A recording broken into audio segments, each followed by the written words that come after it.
Hey everyone, welcome back to the Legend of Billy Shears, a hidden revolution. Thanks for joining me and remember to like and share. Remember, the Legend of Billy Shears videos are directed towards an intermediate to advanced audience in the Beatles and Paul is Dead conspiracies. If you are a beginner, you may not feel comfortable with the material being presented. For this video, you will need to understand that biological Paul McCartney died in 1966 and was replaced by a person who I call Billy Shears. This video examines who Billy Shears really is, where he came from, and who his biological mother really was.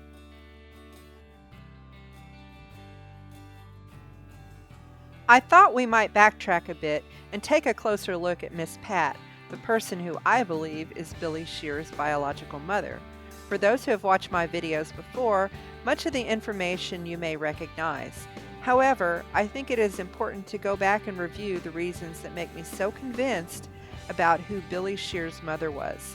Miss Pat is the key to understanding many of the Beatles conspiracies that we hear about today.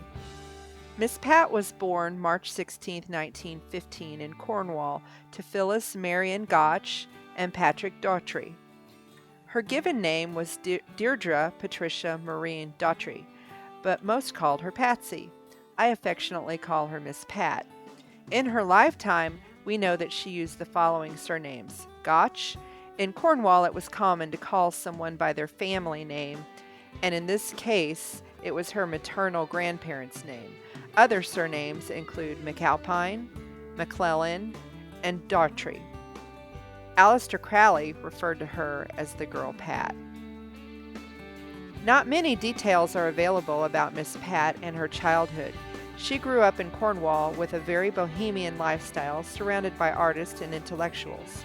Her mother, Phyllis, was a nightclub singer and traveled extensively, leaving Miss Pat to mostly be raised by her grandparents, Thomas and Caroline Gotch. Her father was killed in World War I, and she never had an opportunity to meet him.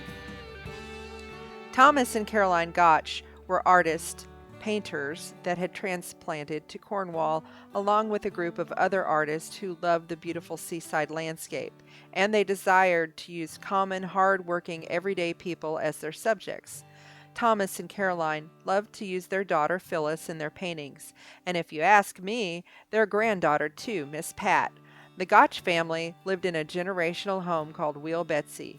It is important to note that Caroline Berlin Yates Gotch was born in Liverpool.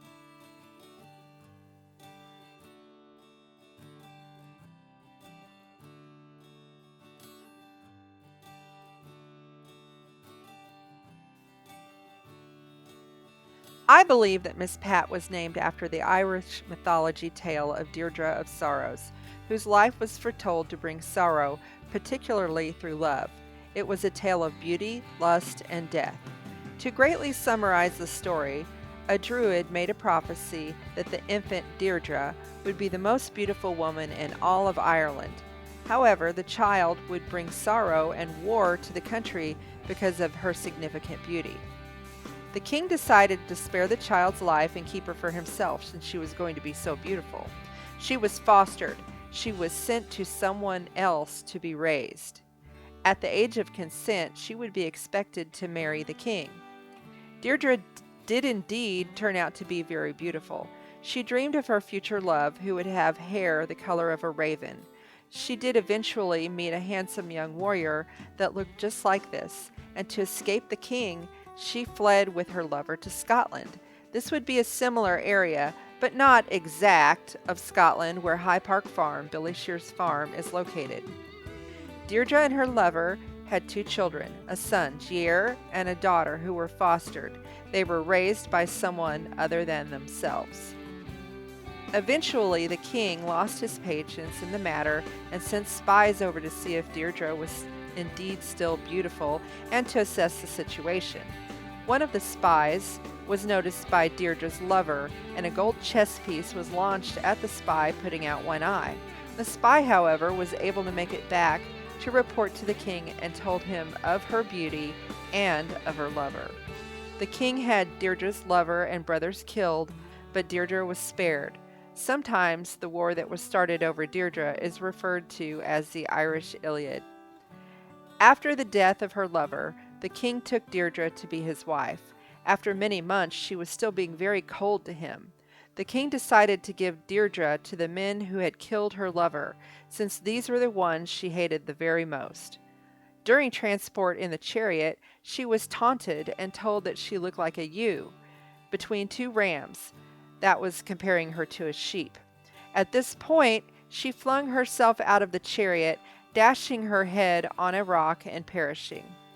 I really encourage you all to do a little homework on Deirdre of Sorrows. There are many videos out there, various written versions. However, it is probably better if you do not opt to read a summary of the story. There are many clues that will jump out at you in the names, places, and objects.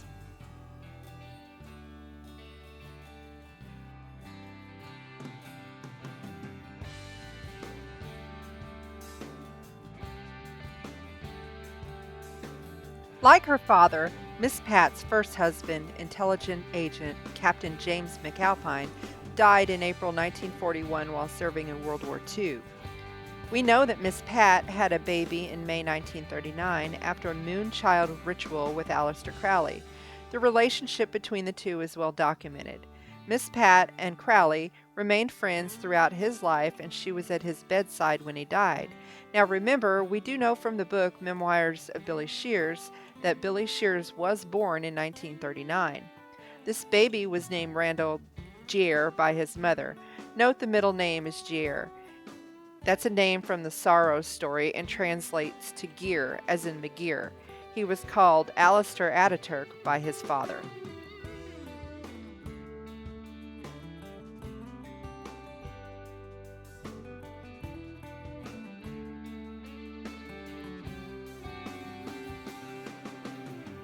In several videos, we see the image of Miss Pat.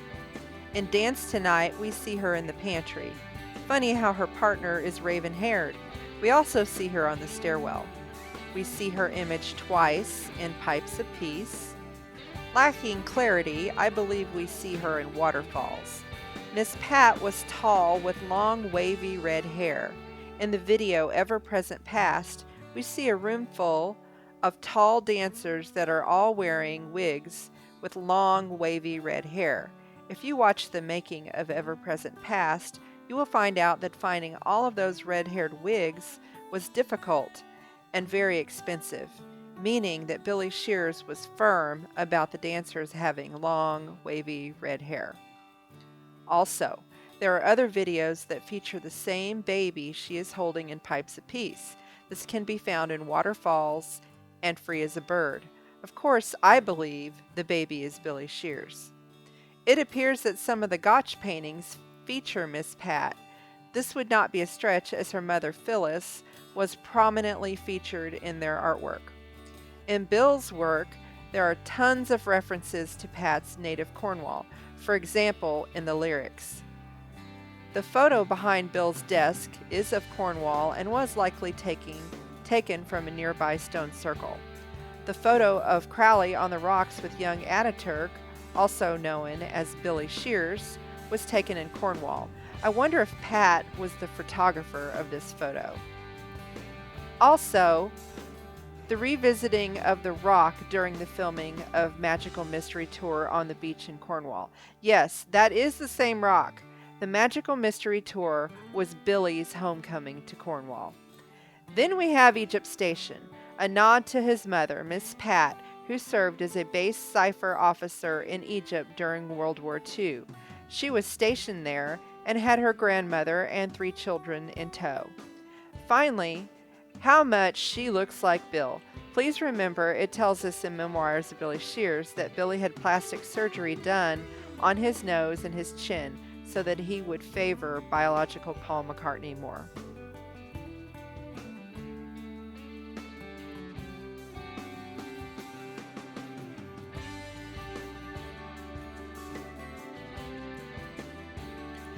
In Chapter 44, page 405 of Memoirs, you will find Miss Pat double encoded within the chapter.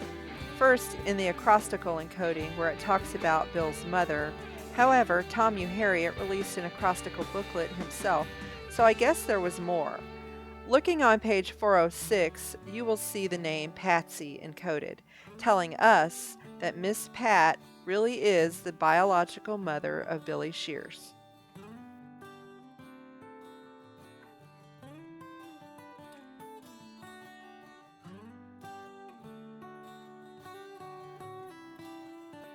In 1933, Miss Pat was presented as a debutante in Buckingham Palace. This suggests a background of privilege. Prior to her relationship with Crowley, she was in a relationship with Major Robin Thynne. He was much older than her, and they lived together in the village of Paul, Cornwall. They both had a love for the occult and occult studies. It is through him that she likely originally became acquainted with Aleister Crowley. When hearing that Crowley was involved in a lawsuit, she traveled to London to watch the trial and met with him afterwards, where they decided to have a moonchild ritual and produce a baby. There is evidence that Miss Pat was involved in the Penwith Coven.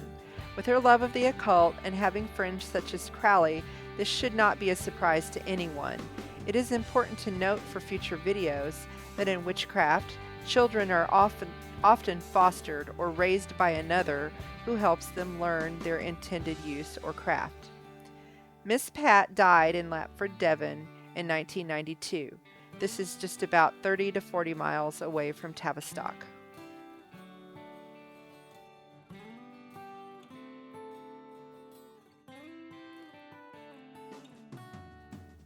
So what do you think about Miss Pat?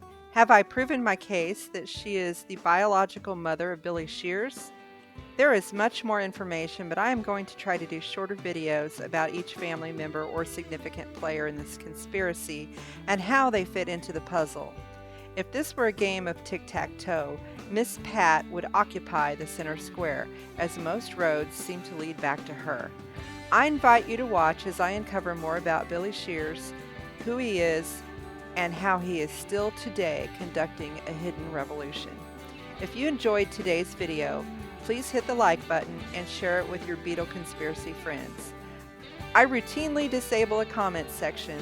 However, you are welcome to email me at legendofbillyshears@gmail.com.